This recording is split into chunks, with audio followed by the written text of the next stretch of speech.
right, now for our fourth and final section for the cellular respiration chapter, we're going to wrap up by looking at what happens when cells run into anaerobic conditions.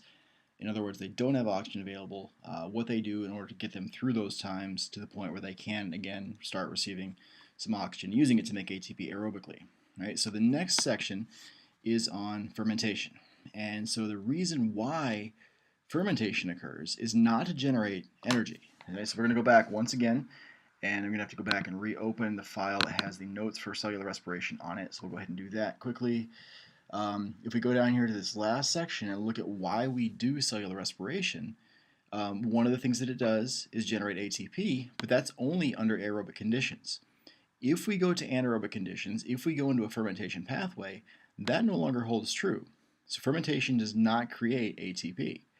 The main thing fermentation does do for us is to help us to create the recycling of NAD plus back into glycolysis. Right? So the disposal of H pluses is a little bit, it's sort of a gray area in this case. So we're going to kind of keep this one as a question mark.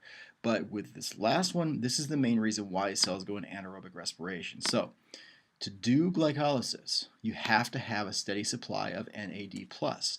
If you run out of that molecule, glycolysis stops. And glycolysis, in addition to being kind of the gateway or entry point to aerobic respiration, glycolysis also generates ATP. So if we think about what happens anaerobically, right? So anaerobic conditions, does glycolysis still occur? Yes, it does, because glycolysis is an anaerobic process. Under anaerobic conditions, does the oxidation of pyruvate occur? No.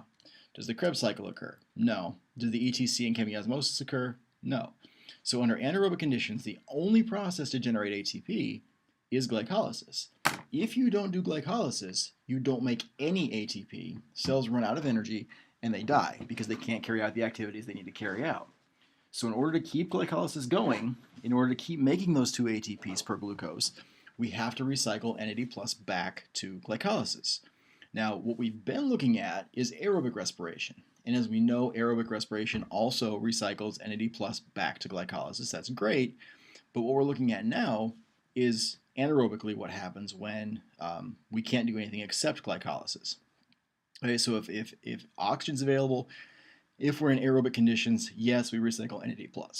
Yes, we go ahead and oxidize pyruvate, do the Krebs cycle, do chemiosmosis and the ETC, and we make a whole bunch of ATP as kind of a side product.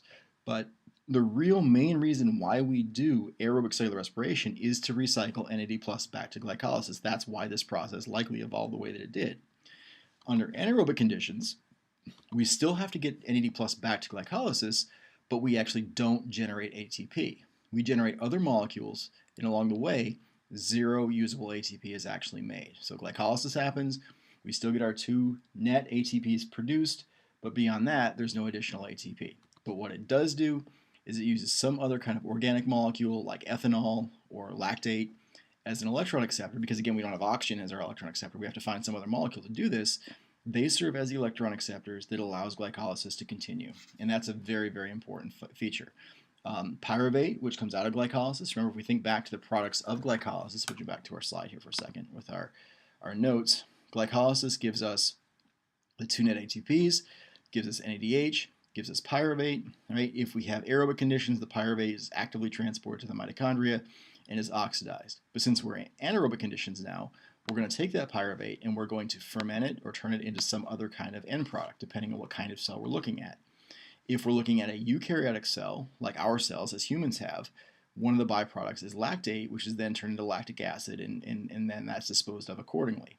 If you're looking at a yeast cell, certain kinds of other organisms, they produce ethanol and carbon dioxide as byproducts. They actually make alcohol and CO2 as byproducts, which is how fermented alcohol is actually made, is by using those yeast cells under anaerobic conditions, breaking down sugar and creating ethanol and CO2 as a byproduct. So in our case, we use pyruvate and turn it into lactic acid. And so you might wonder, okay, well, why would our cells be anaerobic? It could be, under extreme cases, maybe you're unconscious, maybe you stop breathing for a period of time, maybe you don't supply oxygen in the short term because of something like that. Well, muscles can still work under anaerobic conditions to make ATP as long as they have glucose and as long as they can continue glycolysis. Right? The other type of situation would be in a case where we're simply exceeding the body's capacity to supply oxygen to our cells. So if you're sprinting, beyond a certain distance, your lungs and heart can only work so hard to bring in oxygen and get rid of CO2. If your muscles are working harder than that, then they start to go anaerobic and they're going to start producing lactic acid. Now, that also contributes to muscle fatigue, which is why your performance tends to decrease as well once you get into that anaerobic zone. Right? But again, think about why fermentation occurs. It does not give us any ATP, but it does allow glycolysis to continue. And glycolysis does give us 2 ATPs per glucose. And that's a very important point to remember. Microbial things like yeast and bacteria, they turn pyruvate into other byproducts. Some do fermentation only exclusively.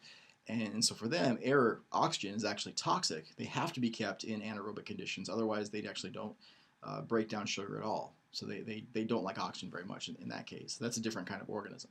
Yeast cells do alcohol fermentation, which is how we get things like beer and wine. Again, the fermented beverages are produced by yeast cells in anaerobic conditions, breaking down certain kinds of sugars and getting alcohol and carbon dioxide or bubbles as one of the byproducts. So that's fermentation there. All right, so that's the end of the chapter. What we have here is one final slide, which I actually like this one a lot because it shows us basically the whole chapter, at least as far as aerobic respiration is concerned, on one slide, in one picture. All right, so we'll run through this one more time as kind of a wrap up. And again, you should be able to go through this and really know, for the level of detail we've been into, what's happening in each step. Right? So up here we start with glucose. Glucose comes from the food that we eat. Glycolysis occurs in the cytoplasm outside the mitochondria. It's anaerobic. It generates 2 ATPs, 2 NADHs, and a pyruvate. Right? What happens to ATP is it gets used, NADH goes to the electron transport chain, and eventually that's used with the ATP synthase to make some ATP. Pyruvate is then actively transported into the mitochondria where it's oxidized. It gives rise to a 2-carbon acetyl-CoA molecule, actually 2 of those per pyruvate, plus 2 CO2s, plus 2 more NADHs, which then again go on to the ETC in chemiosmosis. Acetyl group plus the coenzyme A are joined together, fed to the Krebs cycle, where we make 4 CO2s, 2 ATPs, 6 NADHs, and 2 FADH2s, and all 8 of these molecules are then fast-forwarded into the ETC in chemiosmosis, where they allow for the production of ATP. Right? The active transport of H pluses from the matrix to the intermembrane space, H pluses flows back through ATP synthase, and every time that occurs, we get some ATP. Right? So this is a fairly difficult seeming chapter, kind of abstract because you can't see it actually happening with your own eyes, but a very important chapter when it comes to how we actually process and make usable energy. So we'll cut off here, and that will be the end of this section.